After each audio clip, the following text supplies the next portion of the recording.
Hello everyone. मैं हूं संदीप कुमार और आप एक बार फिर से देख रहे हो आपका अपना YouTube channel learn English with Sandeep sir.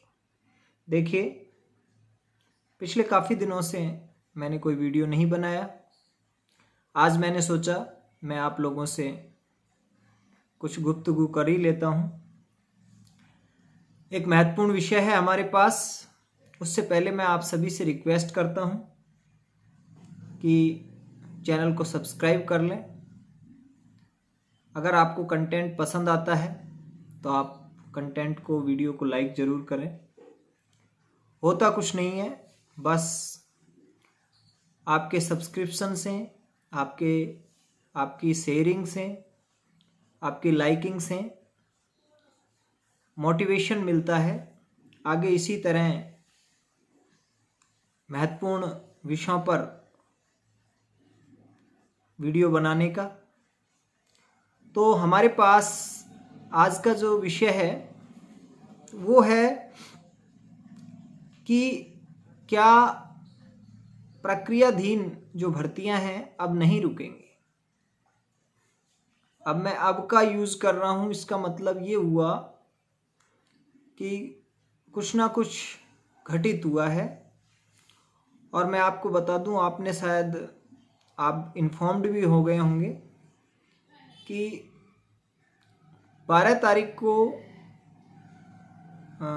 निदेशालय प्रमुख निदेशक जी कानाराम जी ने जो है शासन सचिव स्कूल शिक्षा को पत्र लिखा 12 तारीख को।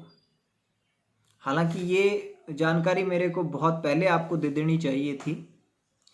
12 तारीख को उन्होंने पत्र लिख करके और अनुमति मांगी शासन सचिव स्कूल शिक्षा से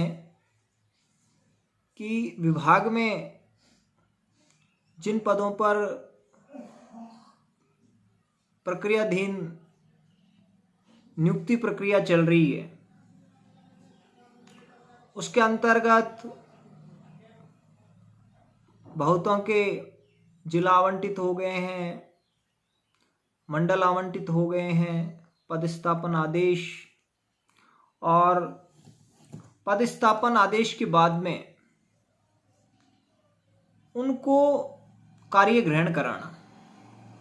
तो देखो होता क्या है कि जो प्रक्रियाधीन भर्ती है, चाहे कोई भी भर्ती है या कोई भी प्रक्रियाधीन, किसी भी विभाग में कोई भी प्रक्रियाधीन भर्ती है, उसमें आप जिला आवंटित कर दोगे, मंडल आवंटित कर दोगे, पदस्थापन आदेश भी हो जाएंगे, लेकिन कार्य ग्रहण के लिए जो है इलेक्शन कमीशन से परमिशन की आवश्यकता होती है।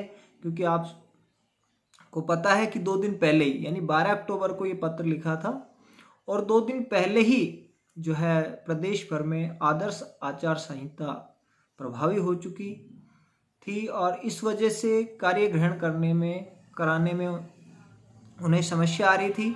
इसलिए उन्होंने शासन सचिव स्कूल शिक्षा को पत्र लिखा जिसमें उन्होंने बताया कि आप जो है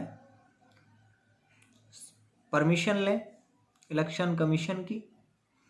तो देखो अब बात यह है कि क्या अब प्रक्रियाधीन भर्तियां या कार्य ग्रहण जो भी उसमें पूरी डिटेल दी थी उन्होंने कि किस लेवल में, किस ग्रेड में, ठीक है, कितने कितने जो है पदों को कितनों को मंडल आवंटित हो गया, जिला आवंटित हो गया, ठीक है, कितनों का पदस्थापन आदेश हो गया और कितने लोगों को कार्य ग्रहण कराना बाकी है। तो ऐसे में मैं आपसे यही कह रहा हूं कि देखो, मुझे लगता है, हालांकि निदेशालय जो है का प्रयास, ये प्रयास बहुत ही सराहनीय है। वो अपनी तरफ से कोई जो है कसर नहीं छोड़ रहा है कि आपको चुनावों से पहले ही जो है कार्य ग्रहण कराने की। लेकिन फिर भी मैं मानता हूं कि चुनाव बहुत नज़दीक हैं, लगभग 1.25 महीने का चुनाव का टाइम अब बच गया है।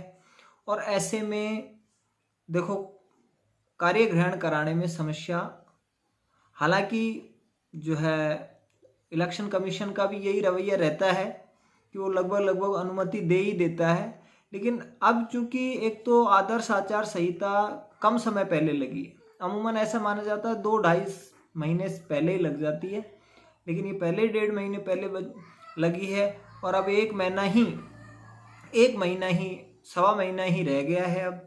तो ऐसे में देखो समस्या आ भी सकती है। तो मेरे अकॉर्डिंग शायद कुछ भी हो सकता है। ज़्यादा चांसेस मुझे ऐसा लग रहा है कि कार्य ग्रहण कराने में उनको जब तक उनको परमिशन नहीं मिलती है तब तक समस्या आएगी। और अब चुनाव भी नज़दीक है, ऐसे में जो है आपका जो कार्य ग्रहण है वो आगे भी जा सकता है। बुरी सी बात बता रहा हूँ होने में, तो अगर अच्छी बात की बात करूँ तो बहुत अच्छा हो अगर सभी को कार्य ग्रहण चुनाव से पहले करा दिया जाए। ठीक है, बाकी एक कॉमन क्वेश्चन आ रहा था, क्वेश्चन ये था कि सेकंड ग्रेड का रिजल्ट, तो मेरे हिसाब से सेकंड ग्रेड का रिजल्ट इसी वीक के अंत तक आ जाएगा। ठीक है, तो ये हमने एक बात करी कि किस तरह से जो है कानाराम जी ने शासन सचिव को पत्र लिखा है, किस तरह से प्रोबेबिलिटी बढ़ गई है कार्य ग्रहण, क्योंकि वहाँ से अगर परमिशन मिल जाएगी तो ये आराम से कार्य ग्रहण करा देंगे। ठीक है, और बाकी जो सेकंड ग्रेड इंग्लिश का रिजल्ट है वो भी जल्द आ रहा है। ठीक है, और बाकी तमाम प्रक्रियाएं होती रहेंगी। आचार संहिता में समस्या आती है कार्य ग्रहण कराने में। ठीक है, उसके लिए अगर परमिशन मिल जाती है तो हो सकता है कि आपको कार्य ग्रहण करा दिया जाए, अदरवाइज फिर चुनावों के बाद ही आपका कार्य ग्रहण होगा। ठीक है, और रिजल्ट्स आते रहेंगे। ठीक है, और बाकी प्रक्रियाएं चलती रहेंगी। जैसे आरपीएससी सेकंड ग्रेड अभी पीछे साइंस का आया है, तो अभी इसी वीक में अंत तक इंग्लिश का भी रिजल्ट आ रहा है, आप बेफिक्र रहें। ठीक है, सब कुछ अच्छा रहेगा।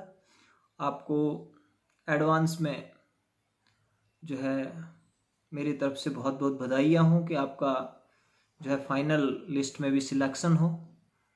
और इसी के साथ एक बार फिर से हम आपसे अगले वीडियो में मिलते हैं। तब तक के लिए बहुत बहुत धन्यवाद। Have a nice day.